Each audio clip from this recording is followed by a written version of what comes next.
Peace, family. Remember those Confederate statues that were being taken down a couple of years ago? Donald Trump was very upset about that. He said, "You're tampering with history, and at what point do you stop?"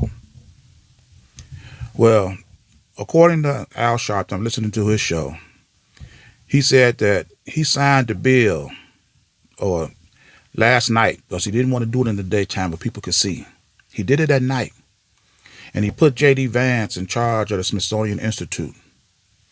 So, to make a long story short, they're putting the Confederate statues back where they were before, and they're removing history that they deem divisive of black men and women.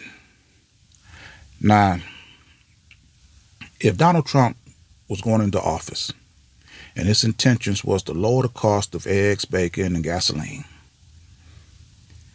there should at this point in time you should see, based upon all the executive orders he has signed, you should be able to tell by now that there's some type of pattern to his behavior that's going to lead in that direction. This man has done absolutely nothing to lower the cost of living of people. He done started tariff wars. We are actually at war with Canada. I remember watching a movie, and one of the jokes were America was at war with Canada, and I said then, I said that's it was so ridiculous. It was funny, but we are on the brink of war with Canada because of Donald Trump changing the name to Washington, D.C. to Washington District of America.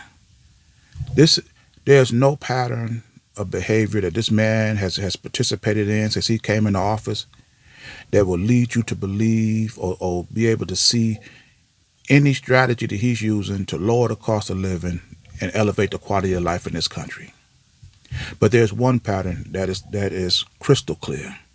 This man hates black people, and he's doing anything he can to remove our history. He's threatening to remove federal funds from colleges that even teach black history.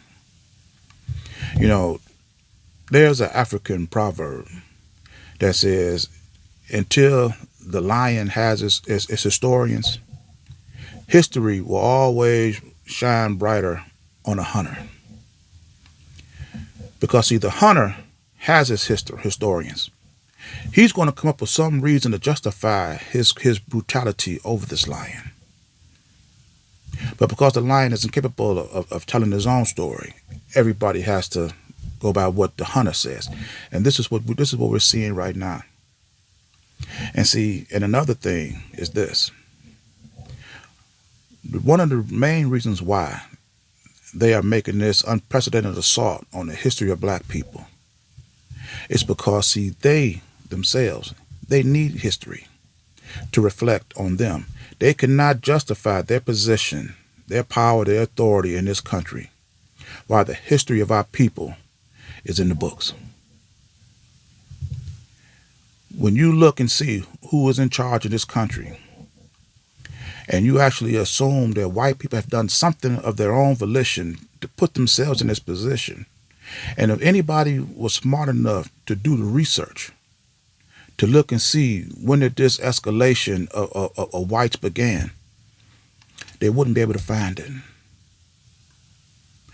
But as long as they removing the history of black people, and when you do the research then, and you see no black accomplishments that was written down anywhere, then you're going to automatically assume that white people have done it.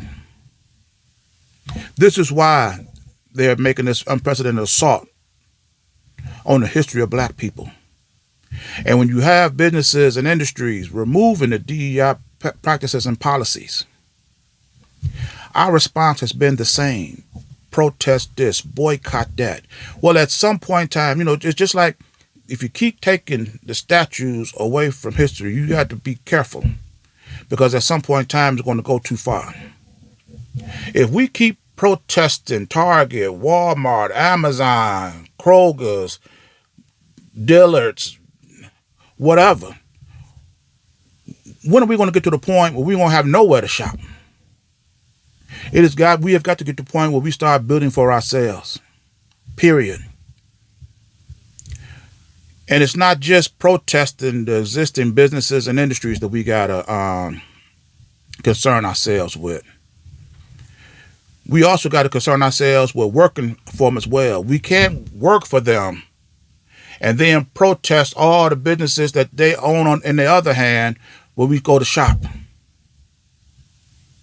We have to create businesses that we work for and then create businesses that we can patronize to circulate our economy, to create jobs and opportunities for our people. Period.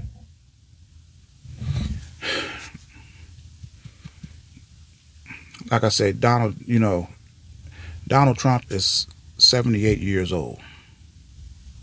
78 years old. And these are the actions and behaviors that this man is participating in willfully.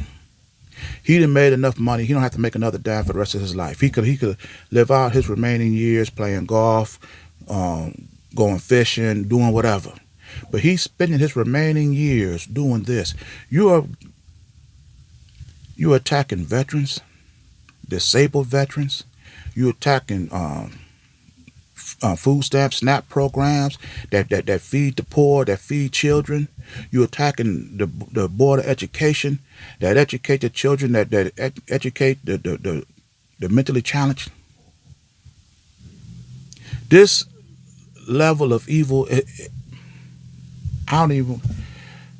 you've never seen this before. If I borrow a line from Donald Trump, you have never seen an assault like this. The callousness of it. And what has the vast majority of our efforts been? To protest with the eventuality of going back to the same people who disrespect you. That is absolutely ridiculous. I'd rather you just sit back and be quiet and do nothing. And just let Waddy take everything from you. Then the pay organizations to protest, boycott, you using particle board and Sharpie pens, and that's all the weaponry you're going to use to protect and defend your way of life. To go right back to the same people who are doing this, or just sitting back idly by and doing nothing about it. Where is the good white people now? Where's the good white businesses that's telling you that no matter what policies and procedures this man implement, you can find peace and comfort here? Well, the fact of the matter is this: even if there isn't enough businesses and industries and institutions in existence today that can accommodate black people at the same rate that they do their own. There's not enough space in there for them. We have to build our own independent businesses so we can accommodate the vast majority of our own people. And then the poor, we'll be able to afford to take care of ourselves. But like I say, every day you look at TV, you turn on your phone, the news, it is something, this organization. And like I said, the Pete Hegseth, whatever this guy's name is, the Secretary of Defense, not only was this fool out here discussing battle plans on a chat server that he downloaded for his friends.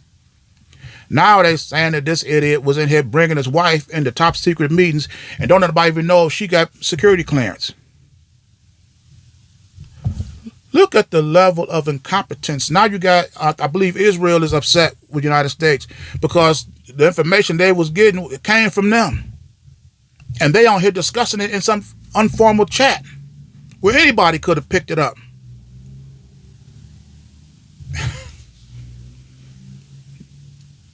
This is a calamity beyond its epic proportion.